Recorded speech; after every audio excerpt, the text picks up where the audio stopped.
up a game I've been very interested in taking a closer look at. That would be Killing Floor 2. I'm here with Alan Wilson from Tripwire Interactive. Welcome, Alan. Hey, Sid. Good to be here. So we were talking a little bit before the show here, and you were saying that there are games that you want to go home and play that are cerebral. Yeah. Then there are other games. Yeah. Then there's Killing Floor. Yeah. Yeah. I mean, yeah.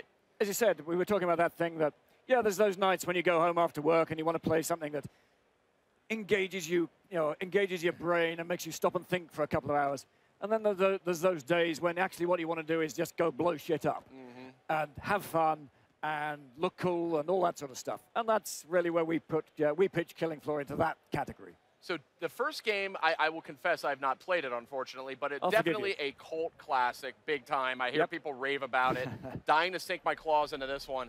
One of the things that's really a standout about it is that it supports up to 6 players in co-op. Very co-op-centric. You're blasting tons of really disgusting-looking creatures and monsters and zombies and things like that. So tell me a little bit about that co-op focus and why that was so important. It's because the whole thing started out as a mod years back, and as you say, the first game, 6-player co-op. We just, the first time we actually started messing around with it, we just realized that co-op mechanic, it's about having fun with your friends. It's about that, the stupidity that occurs when you're trying to play a co-op game that you don't have to take too desperately seriously. Some people take it really seriously, but that's another story. And it's just, when you're looking out for each other and helping each other out and just having fun, that's great. And when things go horribly wrong and someone, you think you've got it under control, the team's working really well together, you're talking to each other going, we've got this nailed, and then it all starts going wrong. We know when the game's playing, when everyone's having fun, when there's a lot of screaming and yelling, going, what are you doing? No, not this way. And that's just when it gets, it's that co-op. It's what you want from co-op. It's just messing about together. Yeah, and I mean, I think having 6 players, that is actually pretty significant. You don't see a lot of games tackle 6-player. I mean, not even that many games are up to 4-player. I think Call of Duty just announced that at the PlayStation press conference the other night. So 6 players, and I think for good reason, it introduces some development challenges. I mean, how do you keep all those players having fun, all those enemies coming in, and keep that balance? Yeah, I mean, that balance thing, that's kind of the big trick. It is really hard. I mean, we stopped to think about it with Killing Floor 2 as we're in development now.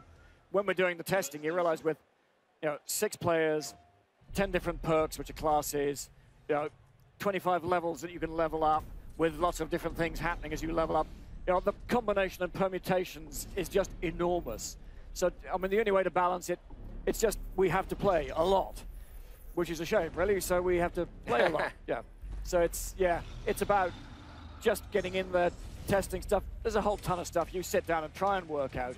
But ultimately, the only way to really figure it out is get in and play. Yeah. So, and you refine it over time. That's cool. So talk a little bit about some of the character progression. I mean, it's interesting. I didn't know there was you could level your character up. What kind of abilities and skills can you sort of gain from that? I mean, there's 2 parts to it. One is just the straightforward. As you go up each level, you get little increments, little bonuses to depending on what class you're playing, what perk you're playing. Might be slightly better accuracy, a little less recoil, more damage with shotguns. So there's that that very gentle progression all the way up through 25 levels. But the other thing we've got, every 5 levels you go up, you're going to get a choice in a skill tree. For example, if you're playing the Commando, you can either go with the first choice, a really nice team-oriented thing, which is actually there's an enemy character called the Stalker, which is invisible most of the time. Commandos can see him a bit further out. So there's a call-out skill, which lets your friends see them as well. Or you go with, no, I'd rather have night vision for me. So a lot of those choices are based about, do I want to be team-friendly or me-friendly? I see. Yeah, and no, we're being nice to people. You're not stuck with those choices. This is not sort of the 14-year RPG. This is about instant fun. So if you're playing with, just playing with your friends, you might quickly jump in and go, no, I tell you what, I'll go medic and I'll get this. I'll make these skill choices for this game. So you guys are going support. You've got the big guns, and that's half the fun. Again, is just get in the lobby, chat with your mates about how are we going to play this one? How are we going to tackle this? Especially if we're going to take it on Hell on Earth, which is the highest difficulty level. That's awesome. So talk to me a little bit about how the level design is set up. Is it more of an arena shooter, or are there sort of little missions, and are you progressing through a level? How does that work?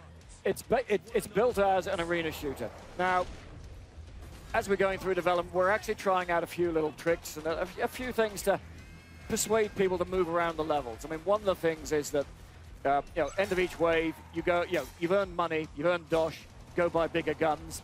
You know, kind of classic Always meme. fun. Yeah, who doesn't need bigger guns? And so you're kind of moving around the levels to get to the next trader location. But the other thing, we're looking at trying out some ideas around objectives, objective-style maps, and we're going to try those out over the next few months, see what works best. Because we kind of want, in doing that stuff, you want people to be incentivized to do it. You don't want to force them to do it. Because one thing we learned from the first game that we're trying to bring forward is people actually enjoy playing even a game as simple as this in different ways. Some people want to just find their perfect spot and go, I can hold this spot all day. Yeah. And some want to go, no, that's boring. Like, let's see what's down here. And, you know, so you don't want to force players to do stuff. So one of the things I've noticed from the trailers and the screenshots that you guys have put out, is that the game is rather violent. So are you targeting an M rating on this one? Yeah, I kind of think we're going for an M rating on this one. It's a little borderline, but we'll have to wait. Yeah, well, we don't really have a. I mean, most of us in the studio, I mean, yeah, the odd bit of guts and stuff spilling around the place, and yeah, persistent blood that'll last the whole game. I mean, I don't see a problem with it, but apparently ESRB and others have their views on these things. That's correct. Which, okay, we have to live by. Right, and another thing that interests me about the game is some really creative weapons. I mean, there's you got your assault rifles, you got your shotguns, you got things like that, but it seems like you guys kind of go off the beaten path a little bit. Yeah, well, I mean, we like to mix it up, and that's the thing with, we're going to have 10 perks, each of which will have their own style of weapons. You know, commando, assault rifles, you know, kind of real-world-based, sensible stuff. You know, the support guy, shotties, you know, good classic stuff. But we'll also have the perks, the classes in there, who are going with the slightly more offbeat weaponry. You know, like the Berserker, he's got, you know, some people's favorite is, at the moment, is the Pulverizer, which is, it's a sledgehammer, I think 20-pound sledgehammer, with a shotgun cartridge in the top. Nice. So, apart from just splattering heads, something really, really big, just trigger the shotgun shell at the same time. You know. Oh, that sounds amazing. So, that's very creative. Yeah, I mean, yeah, our lead weapons guy, one would suggest that perhaps Rob has a slightly warped imagination, but then I guess everyone has to when you work on something like this. And then I also saw some flamethrowers, katana swords, a lot of things. Yeah, the katana is kind of one of those things that just has to be there. I mean, it's just such a perfect weapon for this sort of scenario. And yeah, I mean, there's a whole class called the Firebug, which is all about, it's for the pyromaniac in you, you know, Molotov cocktails, flamethrowers, we've got the shotgun with the dragon's breath shotgun shells. Nice. Yep.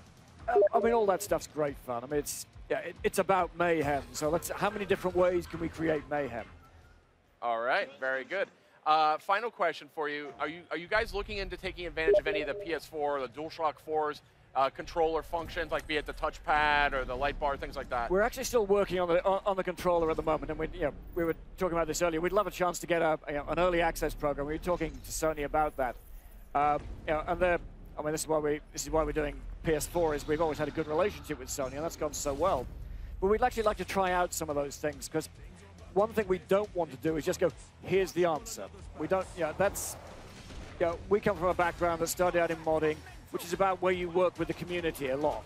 So we want to try out a whole bunch of things, and I'm not sure how we'll do that yet, about the different controllers, controller options, and see what works best, see what people really like. The trick now is to find the best ways to try it out, get it into players' hands. And it may just be that what we do is we'll go with, here's our start point, what would you guys like? And we'll do regular updates, because that's a thing we've always done.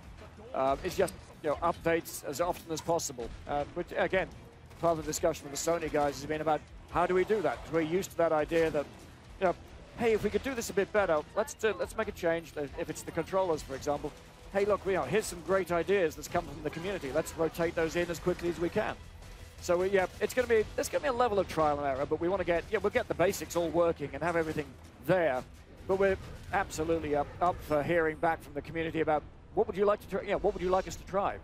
Very cool, very progressive. I would expect no less from Triple Iron. Thank you. Well, thank you very much for joining us. Up next, we're going to have Drawn to Death. That's David Jaffe. Ryan Clements will also be joining us, so stay tuned.